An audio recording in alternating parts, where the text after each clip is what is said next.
सन्माननीय मान्यवर व धम्मबंधू भगिनी, आपणा सर्वांना सविनय जय भीम, नमबुद्धाय।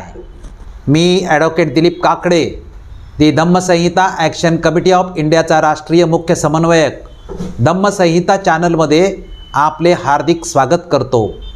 धम्मसंहिता बुद्धविहार व्यवस्थापन कायदा मूलभूत माहिती या विषयाचा तिसरा भाग आपणासमोर सादर करीत आहे। या भागाचे शीर्षक आहे घटना व नियमावली।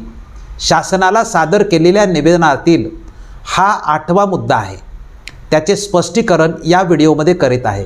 आपण हा व्हिडिओ शेवटपर्यंत पूर्ण ऐकावा। या मुद्द्यांचे स्पष्टीकरण घटना व नियमावली या संकल्पनेचे स्पष्टीकरणात म्हटले आहे की तत्वज्ञान, आचरणाची नियमावली आणि न्याय प्रक्रिया या सर्वांचा समावेश एकाच दस्तऐवजात केला जातो, त्याला घटना व नियमावली म्हणतात। तत्व, नियम व न्याय ही घटनेची 3 वैशिष्ट्ये आहेत। तत्वज्ञान हा संविधानाचा पाया असतो। तत्वाच्या निकषावर आचरणाची नियमावली बनवली जाते। तत्व आणि नियमांचे उल्लंघन करणाऱ्याला न्यायव्यवस्था शिक्षा देते। तत्वज्ञान, नियमावली आणि न्यायसंस्था या तिन्ही गोष्टी एकमेकाला पूरक असाव्या लागतात। त्या स्वतंत्र आणि एकमेकाशी विसंगत असतील तर घटना व नियमावली निर्माण होत नाही।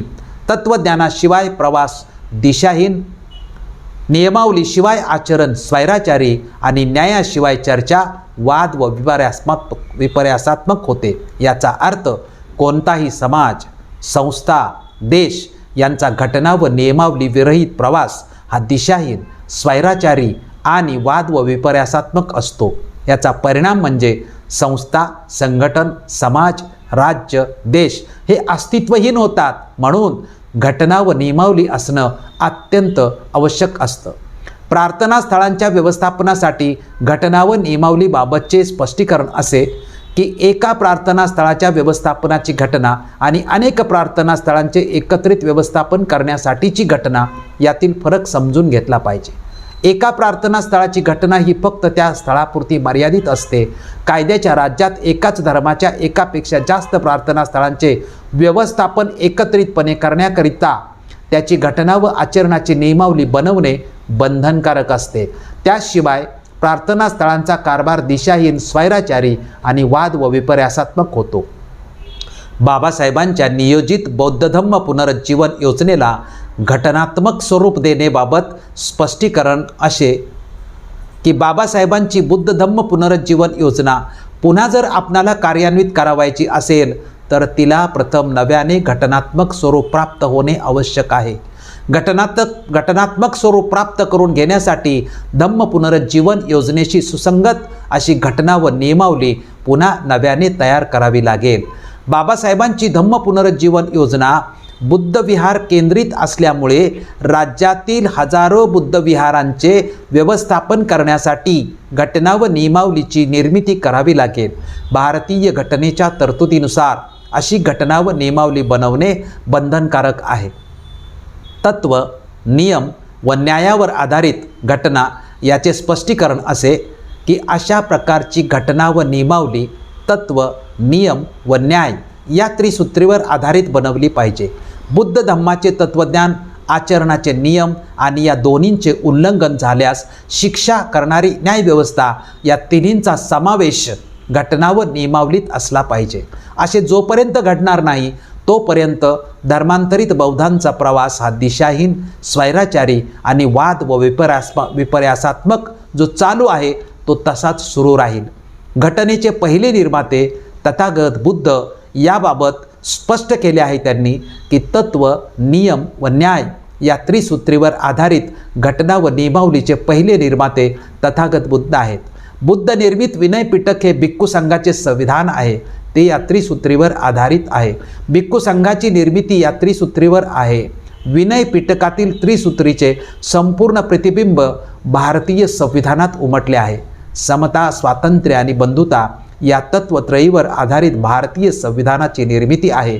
या तत्वत्रयीवर 395 अनुच्छेद असलेली आचरणाची नियमावली बनवली आहे। तत्व व नियमावलीचे उल्लंघन झाल्यास शिक्षा करणारी न्यायव्यवस्था जी संविधानात समाविष्ट केली आहे त्यामध्ये विनय पिटकातील न्यायव्यवस्थेचे प्रतिबिंब उमटलेले आहे।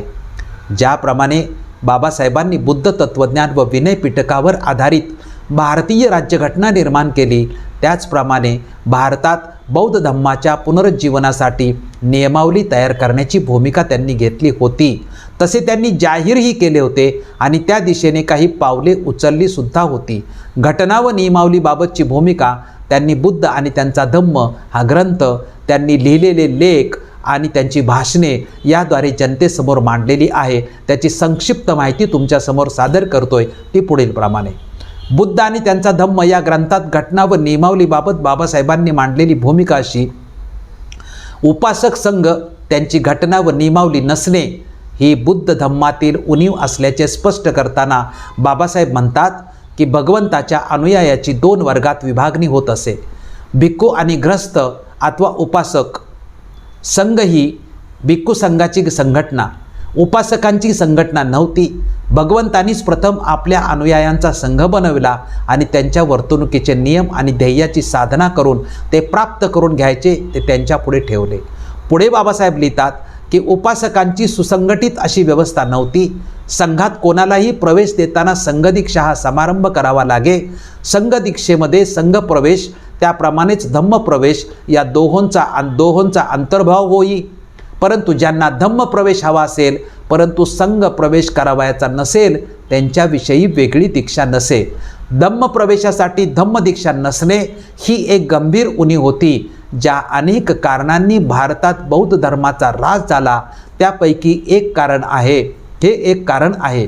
या दीक्षाविधीच्या अभावी उपासक एका धर्मातून दुसऱ्या धर्मात भ्रमण करू शके आणि अधिक वाईट गोष्ट म्हणजे दोन धर्म एकाच वेळेला आचरण्याची त्याला मुभा मिळत असे। अशा प्रकारे बाबासाहेबांच्या भूमिकेनुसार उपासकांची संघटना निर्माण न करणे, त्यांच्या वर्तणुकीचे नियम न बनवणे, उपासकासाठी सुसंघटित व्यवस्था निर्माण न करणे, उपासक अथवा ग्रस्तांना दीक्षाविधी न बनवणे, त्या काळी भारतात बौद्ध समाजाची निर्मिती न करणे ही धम्माच्या ऱ्हासाच्या कारणातील काही कारणे आहेत। दोन धर्माचे पालन, धर्मांतर करणे हे त्यामुळे वाईट परिणाम झालेले आहेत। बुद्धाच्या धम्मातील ही उणीव आहे हे बाबासाहेब ठामपणे सांगतात। ही उणीव भरून काढण्यासाठी प्रथम घटना व नियमावली तयार केली पाहिजे।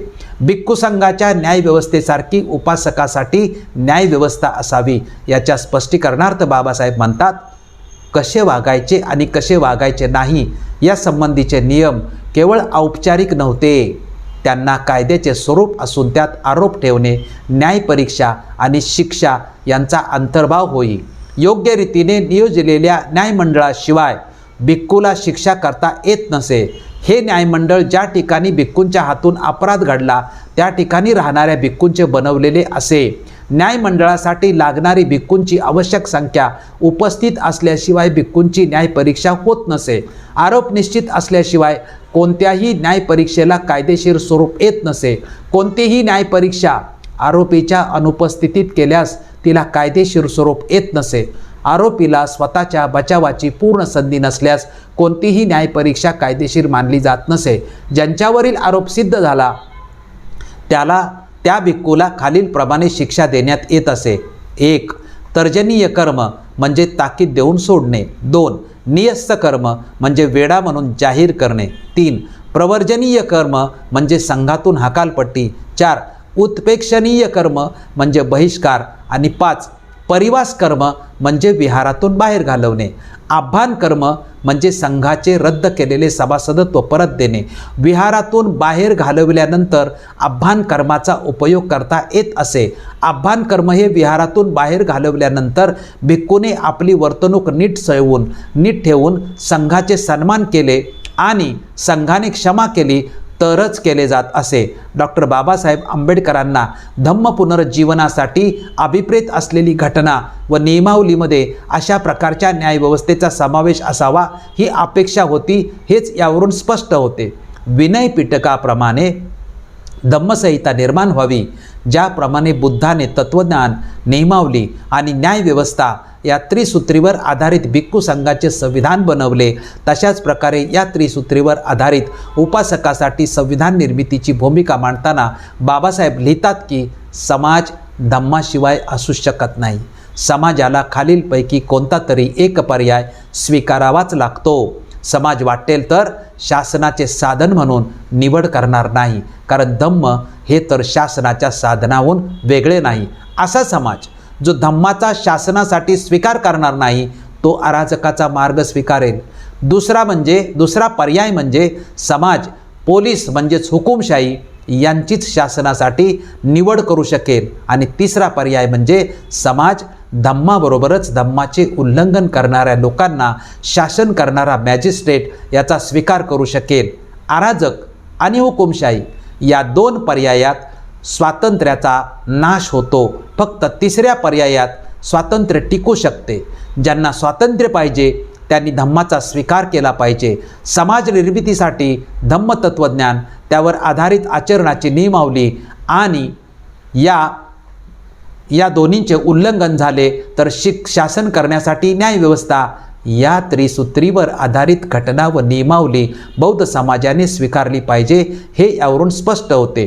भिक्खू संघाच्या घटना व नियमावलीप्रमाणेच उपासकासाठी सुद्धा तशीच घटना व नियमावली असली पाहिजे. याबाबत बाबासाहेब म्हणतात की सामान्य माणसाला केवळ धम्म शिकवल्याने सदाचरणावर आधारलेला आदर्श समाज निर्माण होणे शक्य नाही. संघ म्हणजे भगवंतांनी शिकवलेल्या धम्माचे आचरण करणाऱ्या समाजाचा नमुना आहे. म्हणूनच भगवंतांनी भिक्खू आणि उपासक यांच्यामध्ये भेद केला. भिक्खू म्हणजे बुद्धांचा आदर्श, समाजाचा मार्ग दाखवणारा प्रकाश, आणि शक्यतो त्या भिक्खूंच्या पावलावर पाऊल ठेवून जाणे हे उपासकांचे काम आहे.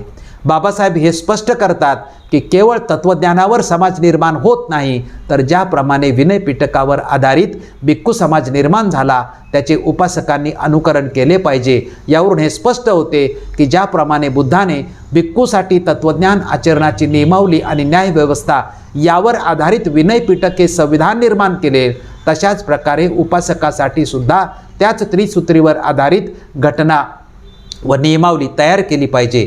भिक्खूंच्या विनयपिटकाप्रमाणे उपासकांची सुद्धा धम्मसंहिता असली पाहिजे, हे बाबासाहेब आंबेडकरांच्या संदर्भातून स्पष्ट होते. बाबासाहेबांनी घटना व नियमावलीबाबत भाषणाद्वारे जाहीर केलेली भूमिका पुढील प्रमाणे. बाबासाहेब म्हणतात, बौद्ध होणे सोपे नाही. मी आणि माझे लोक मिळून आम्ही काही नियम बनवणार आहोत. ते नियम जे लोक पाळतील त्यांनाच दीक्षा दिली जाईल. बुद्ध धम्माची दीक्षा घेतल्यावर तुम्हाला हिंदू धर्मातील मते व दैवते आणता येणार नाहीत. घरात खंडोबा व बाहेर बुद्ध चालणार नाही. जातीला मानणारे लोक बौद्ध होतात व बौद्ध धर्माला ब्राह्मणी धर्म बनवतात व बौद्ध धर्माचे मूळच नाहीसे करतात. सर्व वाईट चालीरीतीबरोबर घेऊन तुम्हाला बौद्ध धम्मात येता येणार नाही. पुढे म्हणतात की प्रत्येक धर्माला दोन बाजू असतात. एक विचारावर आधारलेली तात्विक आणि दुसरी नीती नियम.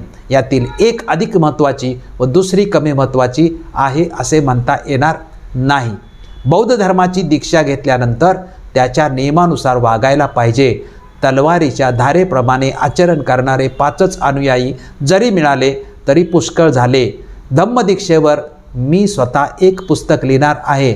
ते पुस्तक प्रत्येकाला विकत घ्यावे लागेल व त्या पुस्तकातील ठराविक प्रश्नांची उत्तरेही प्रत्येकाला द्यावी लागतील, तरच त्याला बौद्ध धर्मात प्रवेश मिळेल. बौद्ध धर्मात प्रवेश करण्यासाठी प्रत्येकाने शुभ्र वस्त्र परिधान केले पाहिजे. डॉक्टर बाबासाहेब आंबेडकरांच्या धम्म पुनरुज्जीवनाचा हा व्हिडिओ मी आपणासमोर सादर केलेला आहे. आपण हा व्हिडिओ पूर्णपणे ऐकून घेतल्याबद्दल आपले मनपूर्वक आभार. धन्यवाद.